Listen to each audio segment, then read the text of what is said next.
Hello, my dear learner, and welcome back to my YouTube channel. As you all know, I have started English spoken course, and while teaching you all the grammar rule that is related to spoken English, I always follow this book that is from foreigner author Raymond Murphy, and its name is Essential Grammar in Use. ये एक international book है जिसमें बहुत ज़्यादा अच्छे rules बताए गए हैं जो मोस्टली हम स्किप कर देते हैं इंग्लिश सीखने के दौरान। तो आपको साथ साथ मैं रूल्स भी बताऊंगी इंग्लिश के, और साथ साथ आपको मैं प्रूफ भी दूंगी इस बुक से कि देखिए इस बुक में भी ऐसा लिखा हुआ है। तो आज हमारा जो लेक्चर है उस फर्स्ट लेक्चर में आपको बताया state of being. State of being बताया था कि वो क्या होता है। उसके बाद मैंने आपको प्रैक्टिस एक्सरसाइज करवाई थी स्टेट ऑफ बीइंग की। जो आज का हमारा लेक्चर है वो बहुत इंपॉर्टेंट है, वो है state of being plus time के लिहाज से है कि अगर state of being plus time क्या होता है, इस तरह के जब सेंटेंसेस आते हैं तो हमने उनको किस तरह बनाना होता है। तो स्टार्ट करते हैं आज का लेक्चर। और देखिए स्टेट ऑफ बीइंग जब हम बनाते हैं तो इसमें सबसे पहले हम सब्जेक्ट लिखते हैं, उसके बाद हैज और हैव आना होता है, उसके साथ बीन आता है, और उसके बाद हम लोग रिमेनिंग सेंटेंस लिखते हैं। ये है इसका स्ट्रक्चर। तो हम इसके कुछ एग्जाम्पल्स देखते हैं। फॉर एग्जाम्पल देखिए, अगर आपने ये कहना हो कि मैं 2 दिन से बीमार हूँ, ठीक है। आपने देखा जी कि मैं बीमार हूँ, मैं कोई काम नहीं कर रहा, मैं अपने बारे में एक स्टेटमेंट दे रहा हूँ, मैं अपनी कैफियत बता रहा हूँ, तो ये स्टेट ऑफ बीइंग है। हाँ जी बिल्कुल, ये स्टेट ऑफ बीइंग है। और नेक्स्ट आप ये भी तो देखें ना कि इसमें एक टाइम पीरियड दिया गया है। मैंने बोला है state of being plus time में हम लोग ने किस तरह सेंटेंसेस बनाने हैं। अब इसमें टाइम पीरियड लग रहा है 2 दिन, ठीक है। ये उर्दू में सेंटेंस देखिए, आगे भी एक सेंटेंस देखिए कि मैं 2 साल से शादीशुदा हूँ, ठीक है जी। मैं शादीशुदा हूँ, ये एक स्टेट है, ठीक है। ये कैरेक्टरिस्टिक है, ये मेरी कैफियत है, ये मेरी स्टेट है, और अब मैं एक स्टेटमेंट दे रही हूँ, ठीक है। अब ये भी तो देखिए कि इसमें टाइम पीरियड मैंने लगा दिया है कि 2 साल से, ठीक है। अब मैं आपको बताऊं कि हम जो यूजुअली हम क्या इस तरह के सेंटेंसेस बनाते हैं। We always say I am ill for 2 days, ठीक है। हम ये कहते हैं और हम चलते बनते हैं कि मैंने इंग्लिश बोल दी है, बड़ी अच्छी इंग्लिश बोली है, जो कि ग्रामेटिकली ये बिल्कुल रॉन्ग है। इस तरह के हम सेंटेंस बोल ही नहीं सकते।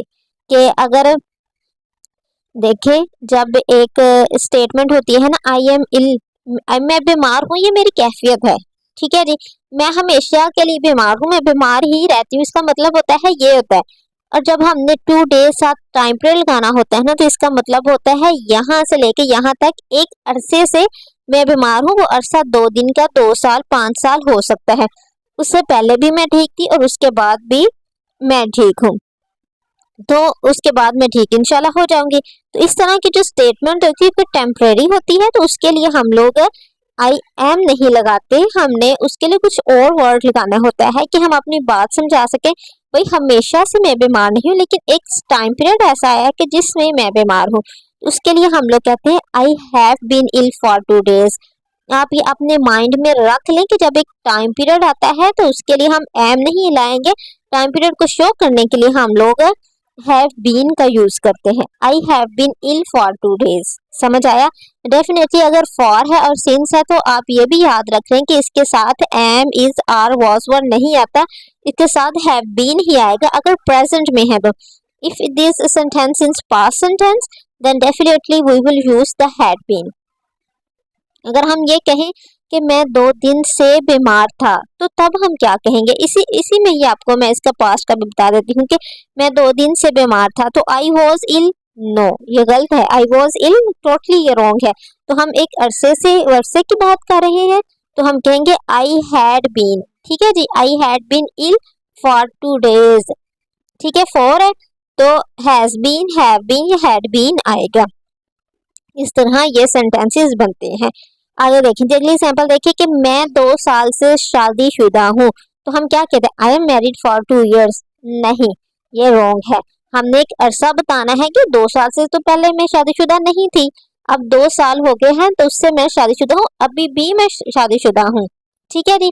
तो उस अरसे को बयान करने के लिए, ये जो टाइम पीरियड है इसको बयान करने के लिए पहले मैं नहीं थी, अब मैं यहाँ से लेके यहाँ तक से शादीशुदा हूँ, तो उसको क्या कहेंगे, आई हैव बीन का यूज करेंगे। I have been married for 2 years, मैं 2 साल से शादीशुदा हूँ।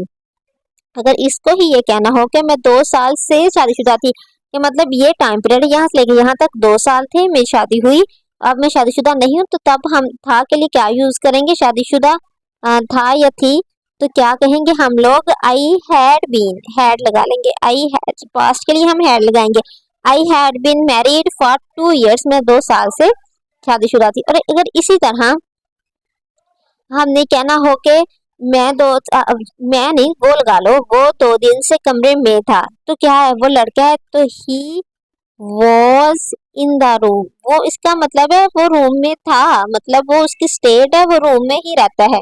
अगर हमें टाइम पीरियड बताना है, 2 दिन को हमने बताना है, तो हम क्या यूज करेंगे, हैज बीन का वर्ड यूज, था है तो हैड बीन लगाएंगे। ठीक है जी, he had been in the room, been का मतलब होता है होना, ये स्टेट ऑफ बीइंग को शो कर रहा है।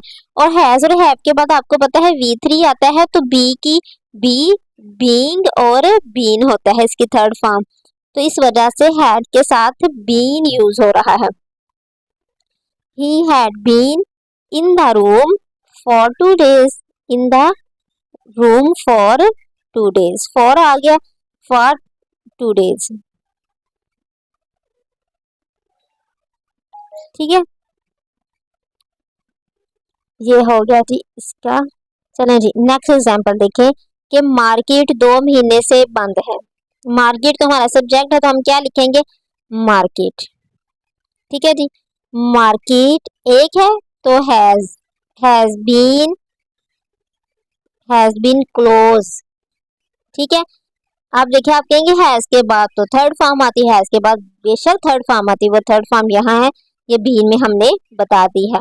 Market has been close for 2 months, यहाँ मैं लिखती हूँ मार्केट। अगर हम इसका नेगेटिव बनाना हो तो हम कैसे बनाएंगे, चले हम इसका नेगेटिव बनाते हैं कि मार्केट हैज नॉट, हैज के बाद नॉट आएगा, उसके बाद बीन आएगा, has not been close for 2 months। ठीक है जी, फॉर 2 months। समझ आ गया कि नेगेटिव कैसे बनता है, कि अगर मैं ये कहना हो कि मैं 2 दिन से कमरे में नहीं था, या वो 2 दिन से कमरे में नहीं था, तो हम कहेंगे he had not been in the room for 2 days। ठीक है, ये इस तरह इसका नेगेटिव बन जाएगा सेंटेंस।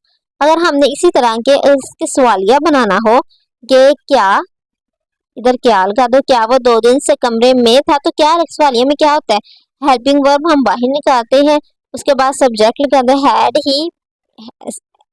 जब हम नेगेटिव बनाते हैं तो हैड और बीन के दरमियान नॉट लगा देते हैं, लेकिन जब हमने सवालिया बनाना है तो हमने करना है हैड और बीन के दरमियान सब्जेक्ट लगा देना है। Had he been in the room for 2 days, क्या वो 2 दिन से कमरे में था। ठीक है जी, आप इसको नीट करके अपनी डायरी में लिख सकते हैं, क्योंकि ये आप रिवाइज करेंगे, इस तरह के सेंटेंसेस आएंगे तो आपके पास एक स्ट्रक्चर होना चाहिए कि किस तरह इनको बनाया गया है। ठीक है जी, क्या मार्केट 2 महीने से बंद है, हम सवाल कर रहे हैं तो क्या आएगा, 2 महीने भी आ गया, बंद है, स्टेट ऑफ बीइंग है, तो डेफिनेटली हमने क्या यूज करना है, हैज मार्केट बीन। ठीक है जी, सवालिया बनाने के लिए हैज पहले आएगा, उसके बाद सब्जेक्ट फिर बीन है, has market been close for 2 months। समझ आ गया कि इसके हम लोग सवालिया किस तरह बनाएंगे। ठीक है जी, ये था आज का लेक्चर, जिसमें मैंने आपको एक एडवांस जो रूल है ग्रामर का वो बताया है कि अगर स्टेट ऑफ बीइंग में टाइम आता है तो हम उसे किस तरह इस तरह के सेंटेंसेस को बनाते हैं। आई होप कि आपके लिए ये बहुत यूजफुल वीडियो होगी। Please like and subscribe my channel, ताकि मैं मजीद यूजफुल वीडियो आपके साथ शेयर करती रहूँ। Thank you for watching.